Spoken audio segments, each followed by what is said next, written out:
buscando uma posição confortável, não só fisicamente, mas mentalmente, deixando de lado aquelas preocupações que nos acompanham no nosso dia a dia, procurando serenar, procurando acalmar, fazendo aquela respiração que enche os pulmões, que nos ajuda a relaxar,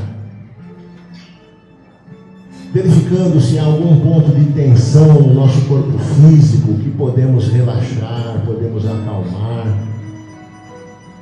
E vamos imaginar na nossa tela mental a figura de nosso querido Mestre Jesus, que sem dúvida está presente entre nós, pois Ele assim disse que estaria presente quando nos reuníssemos em seu nome. Vamos imaginar a figura de Jesus, que irá orientar, irá dirigir, e aliás dirige todas as atividades da nossa casa, pois a nossa doutrina é baseada em seus ensinamentos, que são analisados à luz da lógica, do bom senso, da razão. Vamos agradecer por esta oportunidade, vamos agradecer aos nossos mentores pessoais que nos encaminharam a essa casa de luz nesta manhã de domingo.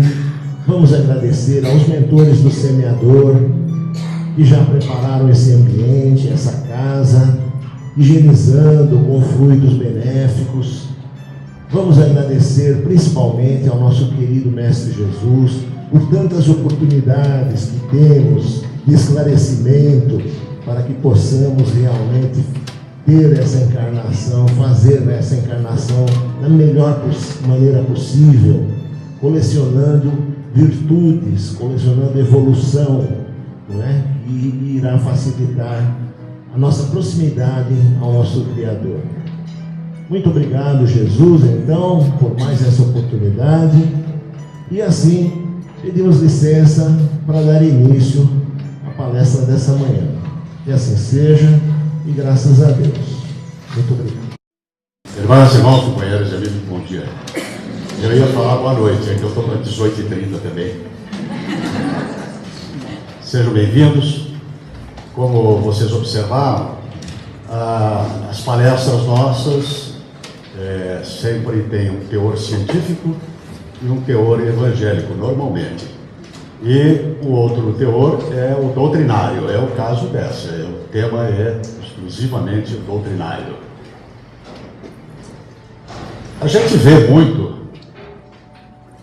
na televisão, sobretudo, temas aí de assustar, de arrepiar. E a gente lê na literatura arrastamento de correntes, bateção de portas, aparições assim enevoadas, tal. E a gente se assusta, né? A gente tem medo disso, não tem? Todo mundo balançou a cabeça. O pessoal lá dos universitários, lá do fundo, não tem medo não, ninguém balançou desse jeito. E quando se pergunta a essas pessoas, mas o que é aquilo? O que é isso? O que está acontecendo? A pessoa diz, são almas do outro mundo. É a expressão comum. E ela tem um teor de verdade. Embora a colocação seja assim, de temor, de restrição, mas tem um teor de verdade. Se são almas do outro mundo, logo não são almas deste mundo. A que mundo que a gente está se referindo com relação a este? É o que nós vivenciamos, chamado mundo material, mundo físico. É curioso que há muito tempo a gente tem restrição com relação aos mortos falarem. Os mortos físicos. Mas se eles falam, obrigado, se eles falam, é porque eles estão, na verdade, no chamado do outro mundo, como alma do outro mundo. E se não é, o corpo deles está nesse mundo aqui, ou enterrado, ou colocado no fogo, ou colocado na água, eles estão em algum lugar. E isso não é de hoje, não. Isso foi de todo sempre. Mas, curiosamente, houve uma restrição muito grande ao largo de todos os tempos antigos. Além do temor, além do medo, a restrição do palpite, da opinião dos chamados mortos. Se vocês estão lembrados, Moisés proibiu terminantemente de falar com os mortos. Aliás, na cidade onde eu estou estagiando minha vida, estou lá acampado, que é Araçariguama, tem uma placa de bronze, logo na praça, na rotatória, dizendo o seguinte: conforme Moisés, aquele que falar com os mortos vai para o inferno. Já tentaram botar bomba, destruir lá tudo. Mas não, vai brigar com os meninos evangélicos lá, ficar ruim que sua guerra, né? Mas, coisa curiosa, por que se nega a existência de conversação com as criaturas do outro mundo, do outro lado da vida? Porque se Moisés, eles negam a existência, mas se Moisés dizia, é proibido falar com os mortos, é porque se falava. É porque se manifestava efetivamente. E assim a coisa se desenvolveu durante muito tempo. Houve até um certo sofrimento dessas criaturas do outro lado da vida, criaturas, almas do outro mundo, um certo sofrimento, porque querer falar e não poder. Se você quiser falar e te prenderem, colocarem uma venda na boca, a gente fica desesperado, não é verdade? Principalmente nós mulheres de todo sempre. Vocês vão assustar, mas na verdade, que o homem de hoje é a mulher de ontem, né? Ou será a mulher de amanhã. Então, mas felizmente que elas têm essa capacidade de transmissão, de falar tudo ao mesmo tempo com todas as pessoas. É isso. Coisa que os homens de atualidade não têm essa capacidade de falar. Muito bem. Mas havia um certo temor das criaturas do outro lado da vida. Aliás, temor não, na verdade, de intenção, porque eles queriam falar. Acontece que houve a lei natural, vou fazer um parênteses, a lei natural dita que quando as coisas não evoluem da maneira adequada como deveria evoluir, porque a evolução é lenta e gradual em todos os sentidos da criação, a lei natural dá uma solução, dá um jeito, intervém, e até no livro dos Espíritos diz que a lei natural intervém criando cataclismos de ordem física e de ordem moral. É isso, para haver uma mexida geral. É isso. E foi o que aconteceu efetivamente. As coisas estavam nesse diapasão de proibição, de não manifestação com o mundo espiritual. Ao contrário, mais ainda do que isso, houve uma época terrível por que passou o planeta Terra, através de quase 1000 anos de dominação. Nossa, não vou botar a culpa de ninguém, não. A gente estava por lá, porque nós não somos teóricos da reencarnação, nós somos sapientes, nós somos sabedores, conhecedores mesmo, cientes da existência da reencarnação. E a lei natural acabou dando um jeito, efetivamente. Aí, por volta de 1790, até as portas do século XX, 1890, quase realmente no ano 2000, a lei natural deu uma solução.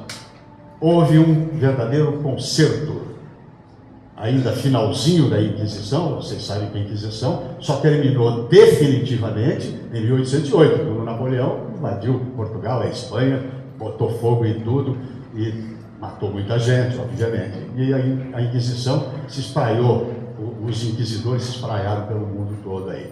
Então, ali, coincidente com essa época final, o Napoleão foi até também instrumento. Ele vai fazer guerra, então a espiritualidade aproveita. Vamos fazer no lugar certo a guerra. E houve um socorro do alto. Uma modificação extraordinária no nosso planeta Terra. Houve um verdadeiro concerto. As pessoas usam. Parece que houve um acordo de reencarnarem no planeta Terra todos os luminares do conhecimento humano. Não parece que foi efetivamente. Isso, a todo efeito, corresponde a uma causa, e essa causa, na verdade, só pode ter sido uma organização das mentes organizadoras da evolução da humanidade terrestre. E isso aconteceu efetivamente. Reencarnaram no planeta todas as luzes cujo conhecimento vem até hoje, todas as luzes do conhecimento humano. Aí é o chamado iluminismo, né? Se contrapondo às trevas da Inquisição. E no iluminismo renasceram, num espaço aí de 30, 40, 50 anos no máximo, renasceram todos os luminares da física, da química, da biologia, da farmacopeia, da medicina, das artes. As artes, seja na pintura, seja na literatura, seja na prosa, todas essas criaturas acabaram reencarnando, todas elas, de um magote só, de uma única vez, para modificar a estrutura integral do nosso planeta, da consciência do nosso planeta, para tentar iluminar. A palavra iluminismo tem esse sentido, iluminar as trevas nas quais nós estávamos lançados de medo. E nessa onda de modificação da estrutura cultural, e depois acabou sendo moral também, mas moral essa que estava apagada literalmente pela Inquisição. A Inquisição virou, na verdade, um tribunal, santo ofício, que de santo não tinha nada e ofício também não, porque era liminarmente matava-se as criaturas, se julgava e matava as criaturas. E nessa onda é que a espiritualidade deu uma modificada, na verdade, de mente. A espiritualidade disse: agora a gente vai poder se comunicar. E começaram, na verdade, as comunicações espirituais, ou seja, as almas do outro mundo acabaram dizendo: olha, eu não morri, eu estou aqui. E as pesquisas foram feitas para descobrir se a pessoa que estava dizendo, para ver se isso não era, na verdade, um embuste, uma mentira, uma falsidade, um truque. E então começaram a pesquisar se essas criaturas efetivamente existiam. Aí elas passaram a dar RG, CPF, telefone celular, tudo para saber que eram elas mesmas, né? E efetivamente começou-se um movimento extraordinário de comunicação dos espíritos conosco. E criaturas passaram a estudar essas manifestações, as mais diversas manifestações de batida, raps de batidas, manifestações de aparição tangível, que o pessoal chama de materialização. Materialização, na verdade, é uma palavra errônea, né? Porque dá a impressão de que é fazer a matéria, e a gente não faz a matéria. E, obviamente, se a gente aparece, a gente se torna tangível. E por que era aparição tangível? Porque as criaturas não tinham corpo físico, mas queriam aparecer para mostrar: eu existo, eu não morri. E se eu não morri e o meu corpo estava lá, a gente brincou com o RG, o CPF, e o corpo estava lá, enterrado, modificado, reestruturado, falido, totalmente, entrado em falência, chamado fenômeno morte do corpo físico. Então, se a criatura se manifestava, ela efetivamente era do outro mundo, do outro lado da vida. Então, os mortos passaram efetivamente a falar, a se manifestar. E então houve uma pleiade de espíritos por todo o canto do nosso planeta se manifestando, e mais do que isso, dizendo coisas inteligentes. O começo era muito complicado, gente. As tais de raps, batidas, eram muito complicadas, essas coisas todas. Porque imagina se tinha um espírito que se chamava William e a convenção era ordem alfabética. Quanta batida tinha que dar para ele chamar pelo primeiro nome dele, na verdade, né? E depois, mais tarde, eles mesmos, espíritos, acabaram dizendo o seguinte: não precisa utilizar de um sistema tão complexo, tão demorado, tão moroso quanto esse de batidas. É possível escrever. E aí, algumas pessoas consideradas amigos desses mortos aí, ou pessoas que estavam dando vazão à conversa com eles, que hoje a gente chama de médiuns, de intermediário, passaram a auxiliar, a colaborar na escrita. Eles, através primeiro de uma cesta, depois pegando o próprio lápis e tal, e os espíritos acabaram dizendo o seguinte: não precisa nada disso não. Pega o lápis direto, a gente já dita diretamente. E as coisas foram. Mais tarde, inclusive, um pouquinho mais adiante, através da chamada psicofonia. Ou seja, os espíritos até se emprestavam do aparelho fonador da criatura humana e passavam a dizer, a falar as suas colocações. E começaram a falar de tudo. Começaram a, inclusive, dar a sua identidade, que é o que nos interessa. Falavam de ciência, falavam de filosofia, falavam de coisas que os médiuns, especialmente duas médiuns que eram muito notáveis, muito disciplinadas, duas meninas. Por que foram escolhidas meninas? Para demonstrar, primeiramente, mulheres, porque na época as mulheres eram confinadas dentro da casa. Eles não eram pessoas que aí estavam em contato com o mundo. Isso era uma coisa dos homens só, né? E em segundo lugar, meninas, porque elas ainda não estariam com as prevenções de conhecimento de física, química, biologia, uranografia geral, coisas desse tipo. E elas foram utilizadas, essas médiums, para trazer, essas e muitas outras, trazer as mensagens. E, claro que falavam repito, física, química, biologia, astronomia, chegaram a falar até de astrofísica, é que a gente não se deu conta de ler efetivamente lá na Revista Espírita essas anotações. Mas, sobretudo, a informação de que eles eram os mortos de antes. E mais ainda, os mortos eram criaturas que já existiam, que já vinham de antes, que já participavam, na verdade, de muitos milênios de evolução. Eram criaturas que estavam em evolução constante, criadas, eles mesmos disseram, e isso o Kardec acabou recolhendo como norma para o Livro dos Espíritos, como tese para o Livro dos Espíritos, dizendo, na verdade, que eram criaturas criadas, simples de compreensão e ignorantes de saber, mas para evoluir para toda a eternidade, indefinidamente. Eu gosto muito dessa palavra, viu? Que na verdade eu não sei quem inventou, mas quer dizer indefinido pelo tempo e infinitamente, quer dizer para todo sempre. E mais do que isso, os Espíritos disseram: nós somos uma individualidade.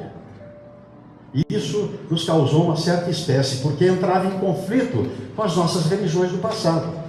Porque as nossas religiões do passado diziam que, na verdade, nós éramos descendentes de um único casal, não é isso? E, aliás, parênteses nossos, eu vou roubar do Chico isso, no Pinga Fogo, essa informação. Que negócio era esse de um único casal que teve só 2 filhos, e um dos filhos brigou com o outro e o matou, não é isso? O Caim matou, e eles eram sozinhos, não é isso? Mas, curiosamente, no versículo seguinte, diz que ele é expulso do paraíso, não é? O Caim, ele tem que ir embora. Ele é expulso pelos próprios pais. Ele matou o irmão, tem que ir embora. E ele foi. Ele deveria morrer solteirão. Não havia mais ninguém. Mas não. Ele foi para a terra de Nod e lá se casou, na verdade, com uma filha da terra. Então, isso afronta, na verdade, e afrontava a nossa lógica para mostrar que tudo isso era uma metáfora, na verdade, né? Essa origem, a chamada raça adâmica, era uma metáfora, porque naquele tempo a gente não podia comer feijoada intelectual, comia, na verdade, era mingauzinho ainda, né? A gente não tinha condição de conhecer tudo. E, a partir dessa afirmação, dessa saída de Caim, a gente fica mais tranquilo, por uma razão muito simples. Se nós fôssemos todos descendentes de um único casal, nós seríamos de uma única região, com as mesmas características genéticas, fisiológicas, não é isso? Nós éramos, na verdade, clones. Todo mundo igualzinho, parecido, igual, pensando igual. A evolução, na verdade, não atuava em nosso favor, principalmente fisiologicamente. E a gente pergunta: tem alguém igual aqui? Tem ninguém. Tem gente parecida. Aliás, gente muito bonita, parecida, mas não igual.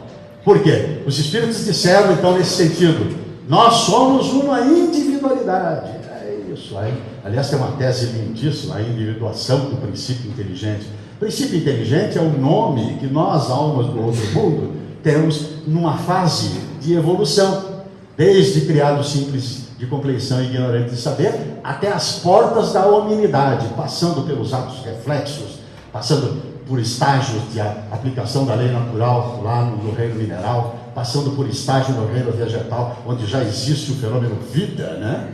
Nasce, cresce, se alimenta, reproduz e morre. Esse é o ciclo da vida. A gente já ali, nos atos reflexos, a gente angariando esse conhecimento, um pouco mais adiante, na animalidade inferior, já com os instintos bastante apurados, e desembocando depois, evoluindo com todos essas características para a racionalidade.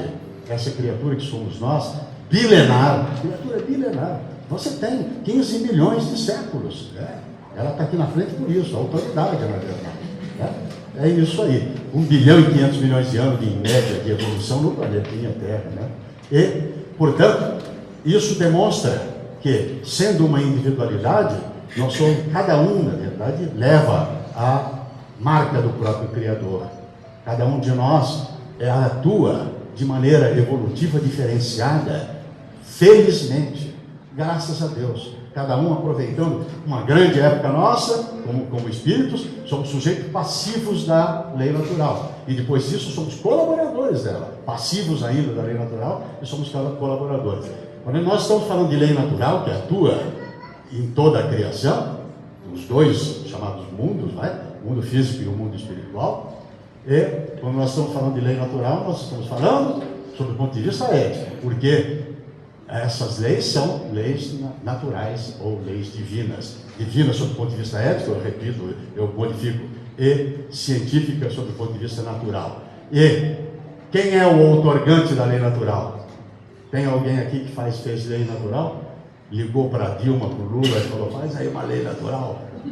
Então, a lei natural, na verdade, ela é imutável, irrevogável, eterna e perfeita. Nós, como criaturas, não temos condição de fazer esse tipo de lei. Nós fazemos leis transitórias, revogáveis e mutáveis. Claro, adequadas à circunstância das relações econômicas, sociais, humanas, de uma maneira geral. Então, se a criatura não é capaz de fazer, quem é que é possível, então, ser o outorgante da lei natural? Por exclusão, pode ser o maior materialista que tem, que diz o seguinte, eu não acredito em Deus, mas a gente pergunta sobre a lógica, se a lei irrevogável e imutável, a lei natural, porque ele materialista não fala em lei divina, fala em lei natural, que é a mesma coisa. E a gente pergunta a ele o seguinte, se a criatura não é capaz de fazer uma lei irrevogável, imutável, eterna e perfeita, quem é que é possível fazer? Ele, cara, dá licença que eu vou tomar um cafezinho. Sai fora porque a resposta é Criador. É isso aí. Eu até fiz uma brincadeira da outra vez, né? Eu falo de Criador e não chamo de Deus. É porque tem seitas, filosofias, religiões que se referem ao Criador e não chamam de Deus. Uma aluna nossa aqui da casa falou, chama God. Eu falei, não, isso é tradução. Mas não chama de Deus, na verdade. Chama de outras maneiras. Chama, na verdade, de Alá, Jeová, Forri, foco divino. Pessoal da loja maçônica, arquiteto supremo. Na Índia chamam de Brahma. Na freguesia do Ó chamam de Antártica, em Carioca.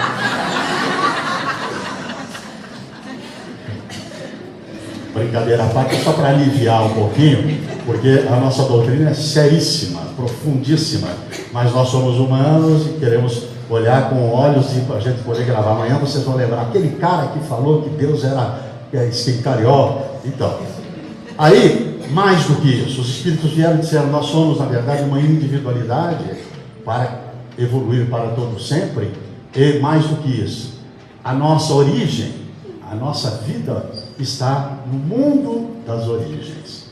O Emmanuel tem uma expressão no livro O Consolador, e também está lá no nosso lar, dizendo, mundo das causas.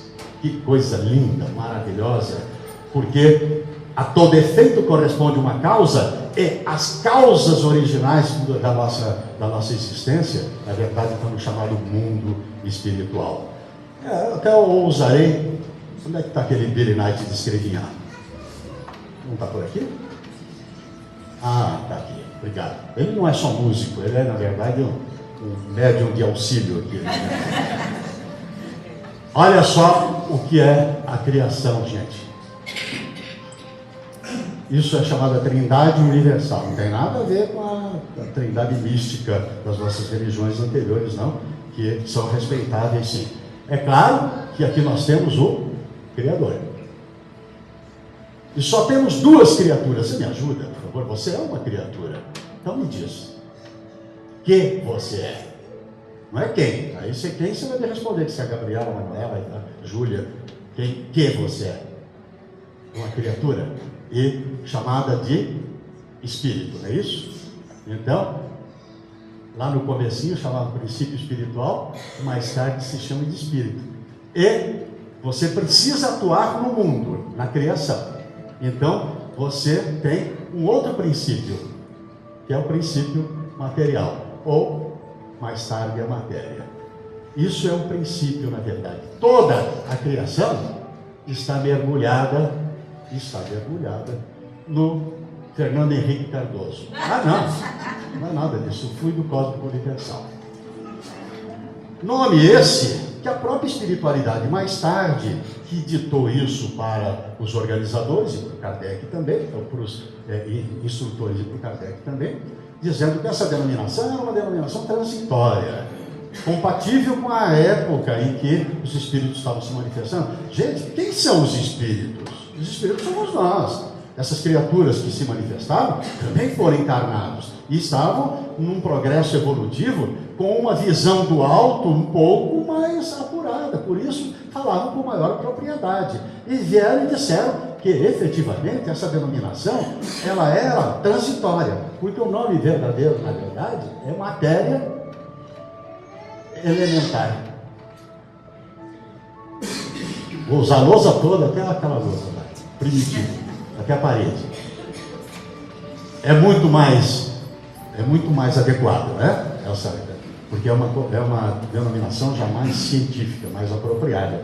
Porque se nós temos, faltou aqui, nós temos aqui uma porção de matéria, porque o fluido cósmico universal é toda a criação onde atuam as criaturas, e portanto ela é uma matéria altamente essenciada, mas é matéria. Para nós é tão sutil que a gente ainda não consegue compreender, mas nós, quando desencarnado, compreendemos e utilizamos dessa matéria, que é transformada, e ela é elementar, porque ela é fundamental, é originária, e ela é primitiva, porque é do começo, é do próprio Criador, a origem do próprio Criador. De sorte que nós atuamos, nós somos esse carinha aqui, olha nós na fita aqui. Nós somos essa criatura aqui. Eu queria fazer uma pergunta para o nosso irmão de cinza aí.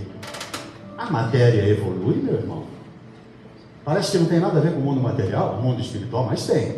Porque o mundo espiritual, ele existe, ele também não é etéreo, não é abstrato, é isso? Ele é formado de algo. Então, a matéria evolui, meu irmão? Eu não estou fazendo sabatina não, porque eu vou dar 10 pelo Enem, o espírito para ele. Tá? Evolui? Não. Respondeu, levou 10. Não evolui. Na verdade, a matéria, que é o princípio material, que o fluido cósmico universal dá origem a todos os estados da matéria, até mesmo esses estados moderníssimos, condensado fermiônico, cristal líquido, esses estados que a gente nem imagina que existam aí, mas existem. E essa matéria, ela se transforma. Ela não evolui. Ela se transforma. Errei o verbo na voz, a voz do verbo. Coloquei na voz ativa, ela se transforma, e não é verdade. É na voz passiva. Ela é transformada pela lei natural. As leis naturais, principalmente as leis físicas, claro, não é principalmente, é fundamentalmente as leis físicas, porque as leis morais vão atingir só essa criatura, essa daqui não. Por quê? Porque a matéria, não sendo inteligente, ela não pode ser transformada. Ela é transformada, tá certo? E ela sendo transformada com um objetivo, de servir de elemento, de servir de fundamento para a evolução desta criatura. Esta sim vai evoluir. Até onde, minha irmã? Até onde você quer evoluir? Fala, para a eternidade só. Isso, está bem. Isso. Na verdade, a gente vai evoluir para todo sempre, até a perfeição relativa. Porque a perfeição absoluta é o Criador. E a gente somos criatura, então. Então, a gente sendo criatura, a nossa evolução, na verdade, ela é relativa, sem dúvida nenhuma. Foram os espíritos que trouxeram isso para nós, essa colocação. Nós não estamos fazendo um desenho aqui de moto próprio, porque são 23 do livro dos espíritos, que o espírito verdade, que é uma alma do outro mundo, na verdade, que é uma pleiade de espírito, coordenando uma pleiade de espírito, é que trouxe essa concepção da chamada trindade, ou tríade, é melhor, para não confundir com o nosso problema religioso antigo, a tríade da criação universal. Toda a criação está contida ali. Podem pensar o que quiserem. Fora disto não há nada em termos de criação. Ou é princípio espiritual, ou é princípio material. Tudo.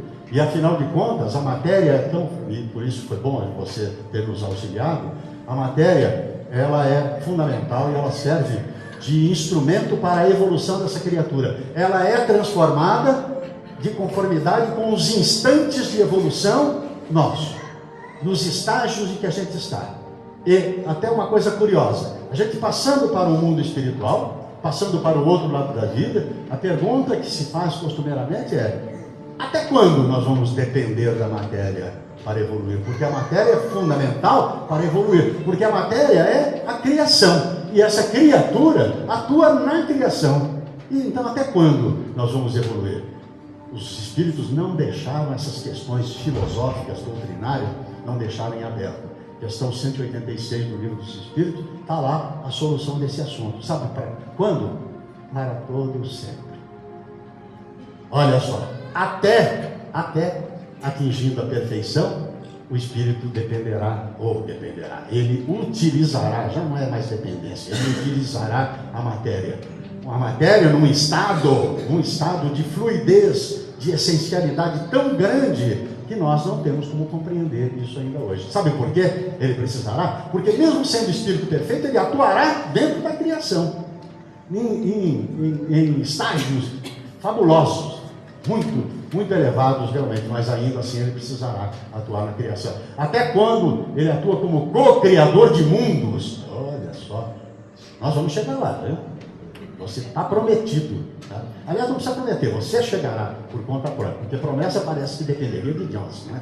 Muito bem, e até mesmo como co-criador de mundos, ele está atuando, na verdade, sobre a matéria, está modificando, alterando a matéria.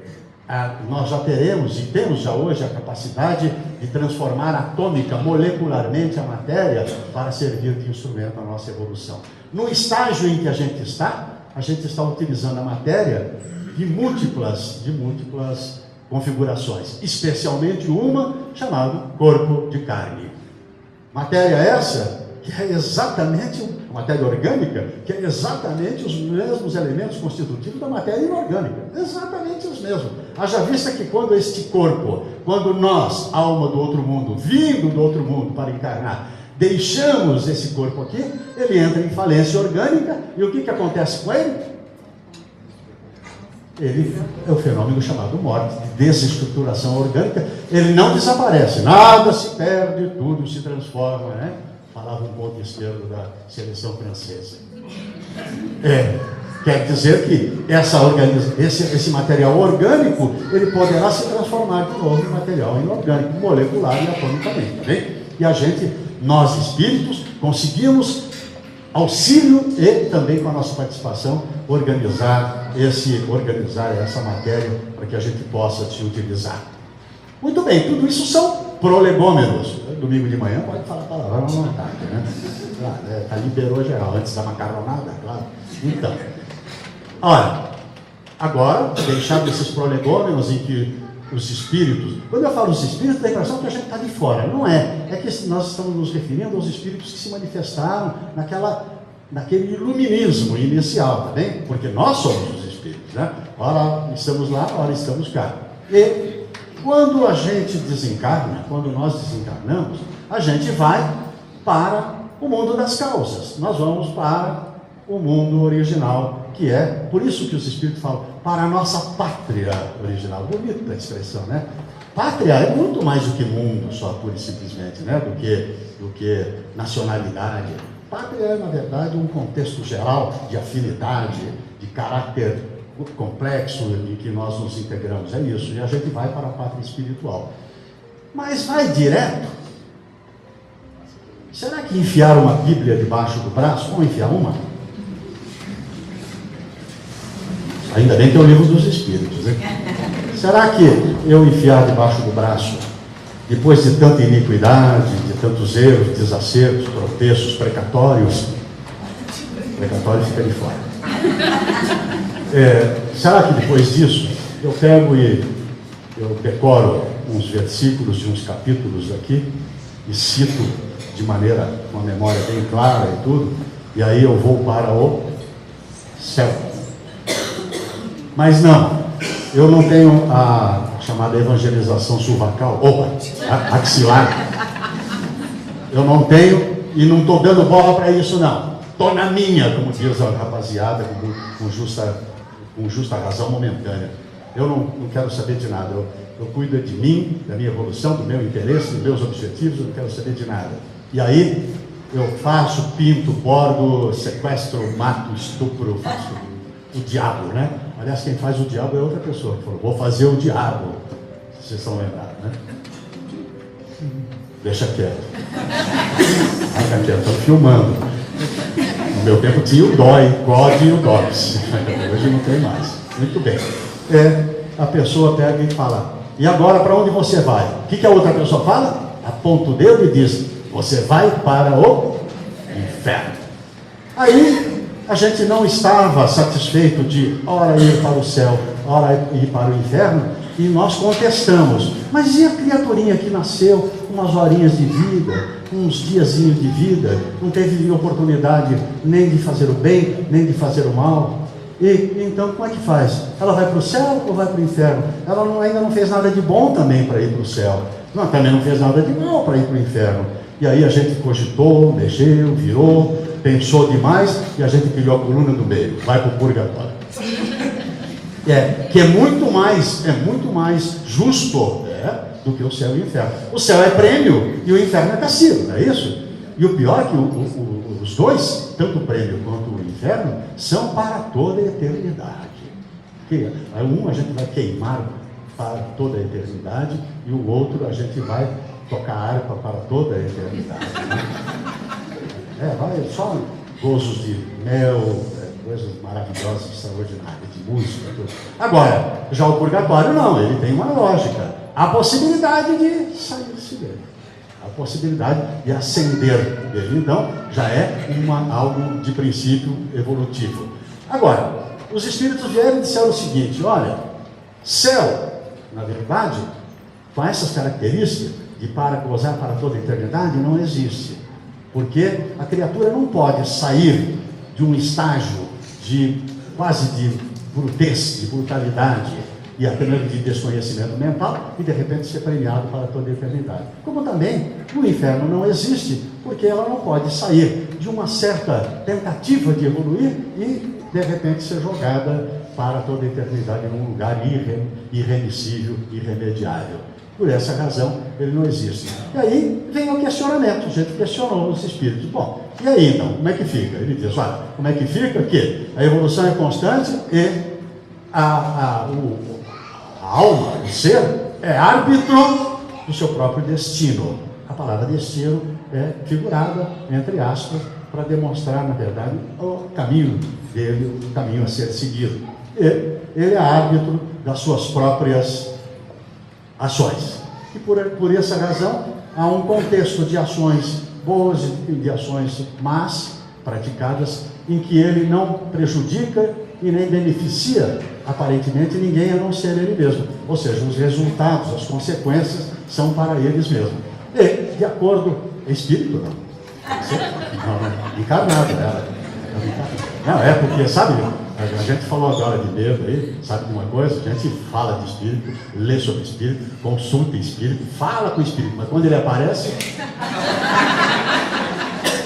pica-se a mula, na verdade, como você falava no meu tempo, né? Muito bem, mas acontece então que a gente vai para algum lugar. Esse algum lugar é nada mais do que toda a criação chamada não corpórea. Eu esqueci de dizer, os espíritos disseram, na verdade, de si mesmo, que a definição deles era, na verdade, o princípio inteligente da criação. Porque a matéria tem definição própria, mas ele não sendo, o espírito não sendo matéria, ele tem uma definição filosófica. E mais ainda, disseram mais adiante, quando começou a tratar de matéria elementar, eles disseram, nós somos incorpóreos. Olha que palavra linda, para mostrar o seguinte, a gente não é corpo, é isso, corpo material. Nós somos, na verdade, o princípio inteligente da criação universal. E, como princípio inteligente da criação universal, sujeito à evolução, e um dos estágios, e alguns dos estágios nossos, tem que ser na materialidade, tem que haver encarnação neste e outros mundos. A gente vai falar sobre o planeta Terra. Como é que eu vou saber? Agora não estão falando de água em Marte, eu não vou saber como é que é a vida em Marte. A Maria João de Deus, a mãe do Chico na matéria, falou de vida em Marte e tal, mas a gente ainda não vai, vamos cuidar disso não, tá bem? A gente ainda vai esperar o Hubble nos dizer onde que estão esses carinhas, tá bem? E aí a questão, então, deve ir para a pátria espiritual, se não há céu e não há inferno, e então a gente quer saber para onde que a gente vai. E os espíritos vieram, e aí a questão é doutrinária, integral, total. Eles disseram o seguinte: há algumas denominações que são postadas para a gente entender, só para a gente poder compreender. Então, uma dessas denominações é o chamado umbral. Arrepia, né? Não, aqui não vai ninguém para o umbral. Olha a porta imensa lá que abriram aquela porta, cada asa de vocês. A gente quebrando asa aqui, torto direito, né? Muito bem, mas o umbral ele é diretamente proporcional ao estado mental, aliás, todos eles, ao estado mental da criatura. É isso. Quem estabelece o estágio em que a criatura vai estar é a própria criatura através das suas atitudes. Ele é árbitro das suas próprias decisões. E o Espiritismo existe exatamente nesse sentido, não é para salvar a humanidade, não. É para modificar a criatura individual, é isso. A criatura individual é a criatura mais importante de toda a criação. Cada uma das individualidades é mais importante da criação. E para evoluir. E o umbral, ele é bem próximo da crosta. Aqui. A crosta é, na verdade, o nosso planeta Terra.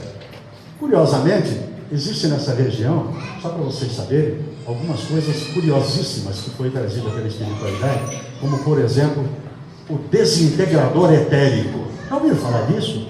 Na verdade, está lá num dos livros do Chico. O que faz o desintegrador etérico? Eles chamam, inclusive, fogo etérico, porque provoca um verdadeiro clarão imenso.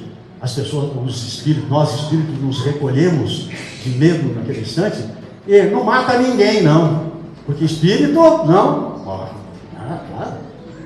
mataria aqui numa bomba atômica aqui, física, mas não lá. Então, o que faz o desintegrador etérico?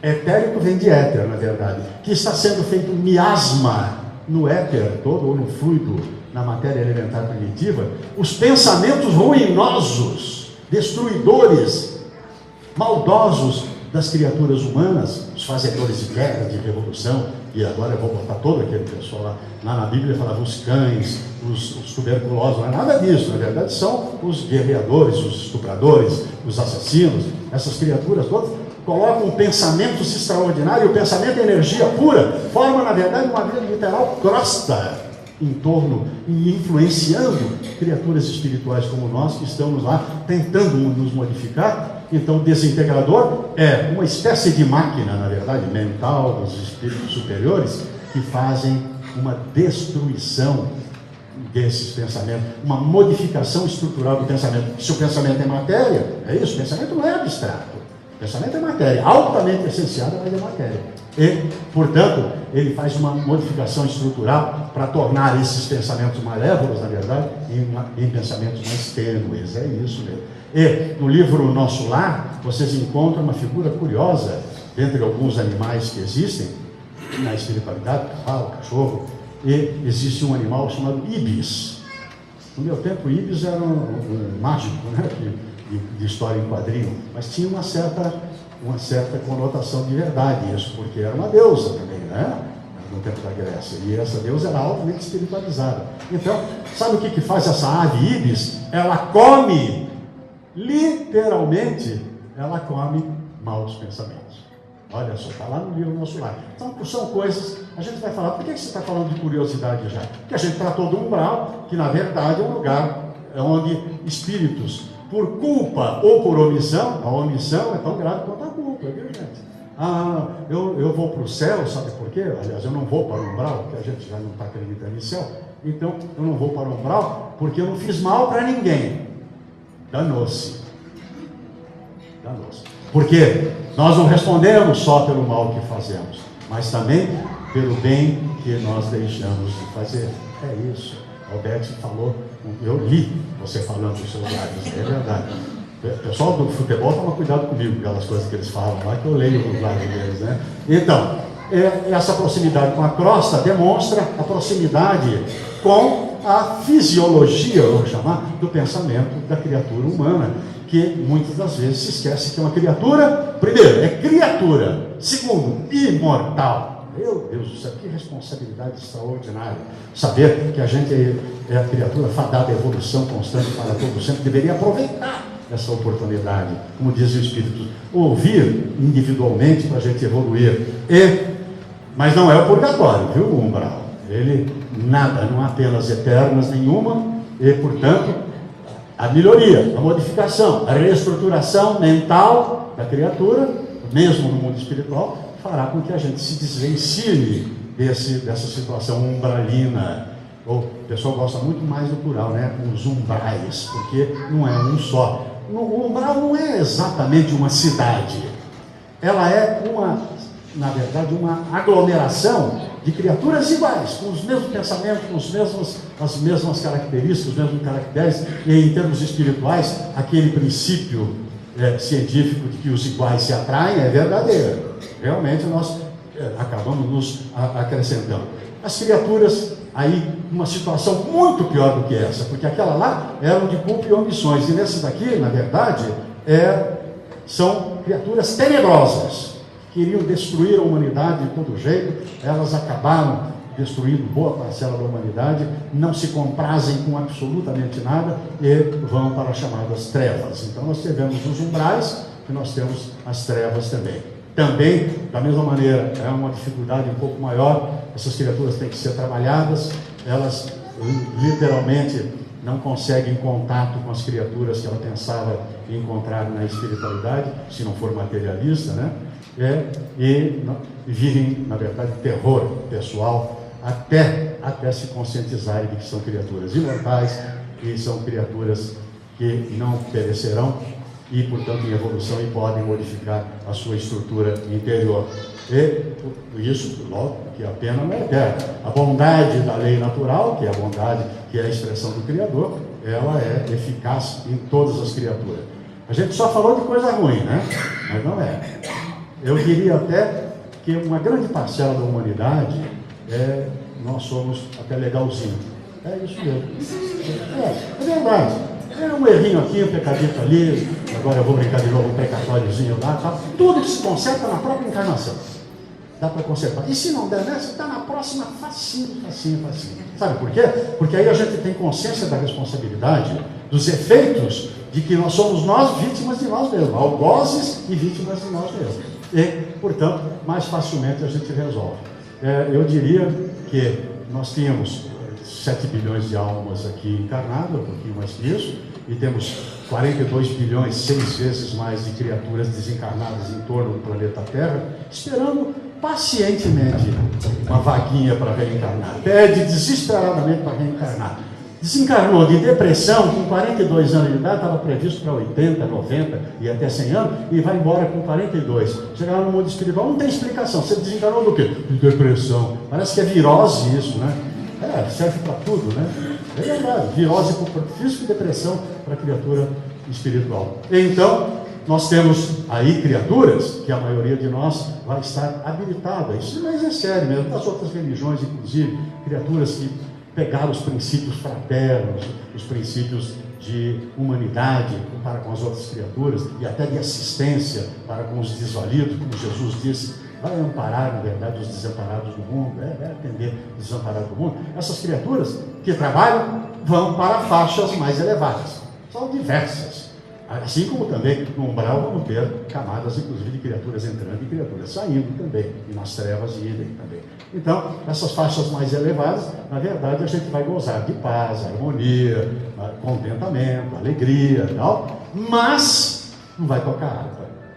Não é o céu, porque o céu não existe. Então, na verdade, o que vai fazer? O que é alegria e contentamento? É trabalho. Se a pessoa pensa que vai chegar em faixas maiores, mais elevadas, levou uma vida, na verdade, impoluta, né? Levou uma vida de respeito, de trabalho, condigna, e ela vai gozar para toda a eternidade, ela está enganada, porque ela vai trabalhar. E o trabalho é dignificante, honroso, e vejam só o mundo espiritual, o mundo material, é quase que um reflexo do mundo espiritual, uma lembrança das coisas do mundo espiritual. Eu tirei algumas coisas da literatura que é fartíssima nesse sentido. Literatura é fartíssima. Eu tirei lá atividades em instituições, hospitais, postos de socorro, residências, governadorias e até mesmo algumas facilidades como conduções, essa coisa toda. Porque, gente, dá para entender que a gente sai agora, a gente desencarna, vamos dar uma desencarnada assim, rápida aqui, só para testar. A gente desencarna agora, dependendo da Castelo Branco, e do ônibus que não vem, e da escola que é cara, e do cartão de crédito que estourou. A gente vive com todas essas coisas, passa para o mundo espiritual, acabou tudo. Imagina. Nós levamos as mesmas impressões e temos que ser atendidos da mesma maneira. Eu me lembro de uma informação dada pelo Emmanuel para o jornalista Fernando Forbes, que hoje é espírita, na época não era. Pediu ao Chico se podia fazer umas 100 perguntas a ele. O livro chama Janela para a Vida. E fez umas perguntas, e dentre elas ele fez uma pergunta: escuta, Chico, o sujeito fumou durante 60 anos. Ele pega e desencarna. Não sei se desencarna de enfisema pulmonar ou não interessa, mas normalmente é. O que acontece com ele no mundo espiritual? Ele vai para o mundo espiritual, e o que acontece com ele? E o Chico falou: vai fumar mais 60 anos. Ele falou: é mesmo? Quer dizer que lá tem cigarro? Ele falou: fluídico. Que é para desintoxicar os poros perispirituais. Olha só, que é uma porção de matéria que nós temos para poder atuar no mundo da criação. É isso, perispírito é isso, para servir de intermediário para a gente atuar. Nós não somos matéria, precisamos então de uma porção de matéria para essa finalidade. E, curiosamente, a pessoa diz o seguinte: a gente usa muito disso. E quando nós formos para lá, para o mundo espiritual? A gente veio de lá. A gente vai de vez em quando. Terminou a encarnação, a gente vai. Agora, vir é possível sempre, porque nós somos criaturas do mundo das causas, do mundo espiritual. Nós somos seres espirituais profundamente para todo o sempre. Eu queria dizer a vocês que está fazendo 150 anos o livro O Céu e o Inferno. Deixa eu tirar essa canetinha, porque a última vez em aula que eu fiquei com ela na mão, eu borrei a blusa de uma moça. Ainda não foi nessa casa, porque senão eu seria expulso. Mentira, hein? Mentira, que eu sou bem-vindo.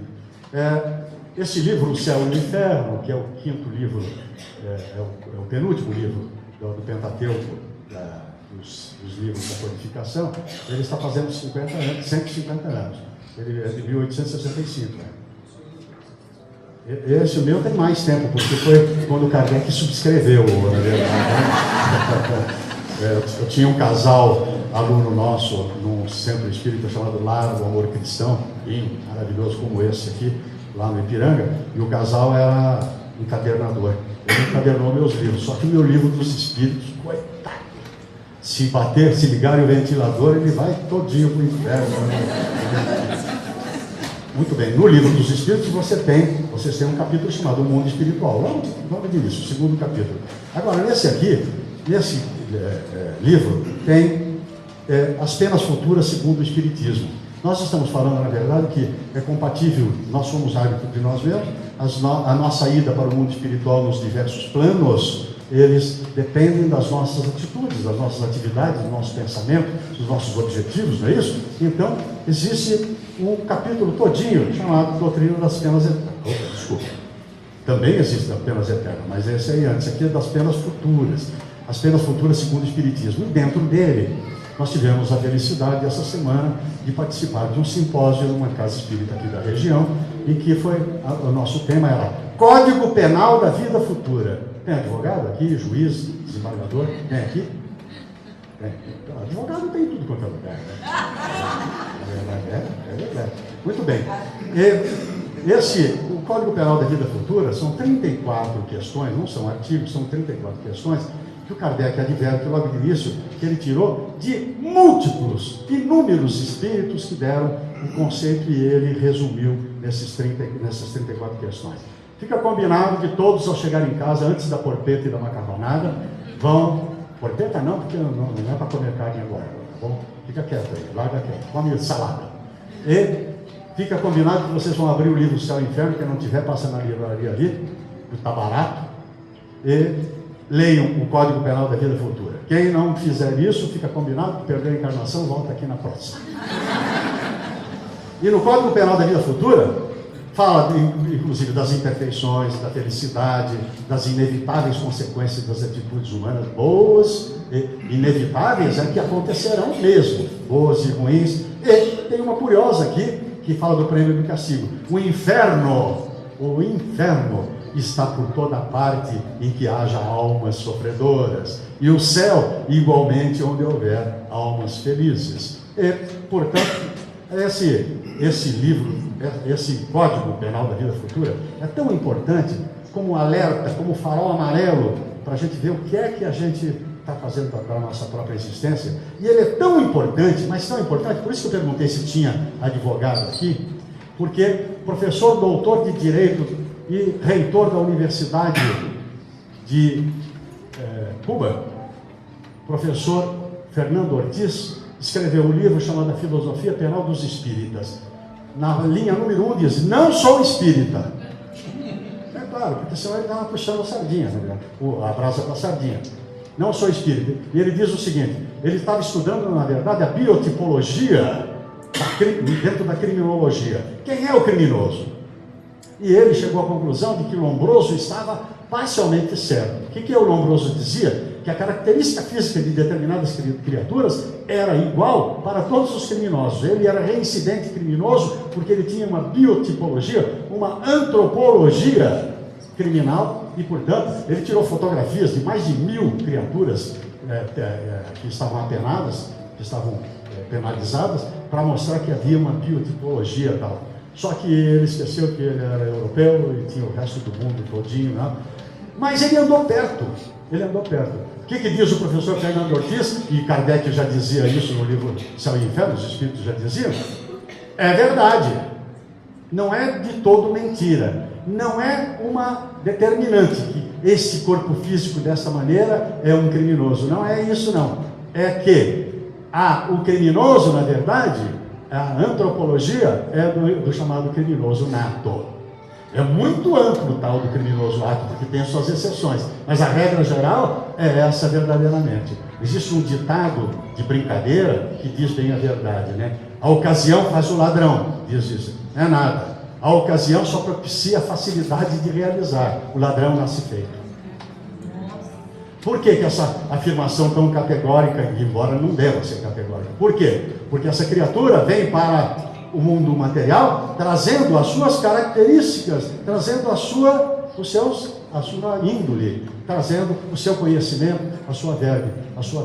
E ele se utiliza da lei natural, que é para reencarnar. Tem uma questão no Livro dos Espíritos, inclusive, que trata desse assunto. Kardec perguntou indignado para o Espírito Verdade: por que tem gente que é tenebrosa, criminoso total aqui no nosso planeta, destruidor? Ele diz: há espíritos que conseguiram burlar a lei. Olha só, fruto do livre-arbítrio. Convenceram a espiritualidade, porque existem inclusive ministérios de reencarnação, convenceram de que podiam se regenerar vindo para uma encarnação. E aí assolou de novo a criatura recidiva e acabou vindo para a materialidade dessa maneira. E, portanto, lá nele tem algumas coisas ruins. O orgulhoso é relegado às classes inferiores. O hipócrita vê desvendados e lidos por todo mundo os seus pensamentos. O avarento vai esbanjar inevitável o seu tesouro no mundo espiritual. Vai catar bala pensando que é dinheiro, coisas desse tipo. Mas vai mais adiante. O egoísta é desamparado por todos, aqui e lá também. Eu tirei cópias, na verdade, do livro, porque ficaria difícil ficar colecionando lá todos esses daí. Muito bem. Nós já descobrimos que existem, na verdade, então, espíritos sofredores, identificados por ele mesmo, e espíritos mais elevados, mais comprometidos com a encarnação. E aí, então, para a gente encerrar, é só uma pergunta que eu acho que todo mundo faz. E para onde nós iremos? Irmão? Para onde a gente irá? A lei natural a lei natural é a lei de causa e efeito.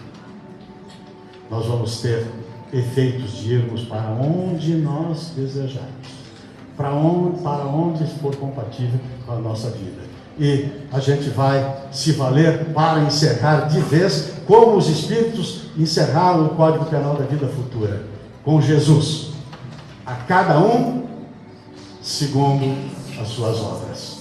Muita paz a todos e um bom mundo espiritual.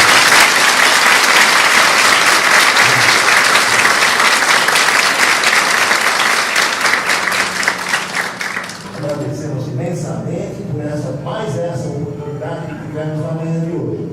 E esperamos ser merecedores de tantas redações, de tantas informações que estamos recebendo. Que assim seja, graças a Deus. Um bom domingo a todos. Muito obrigado. Quero revê-los no próximo domingo.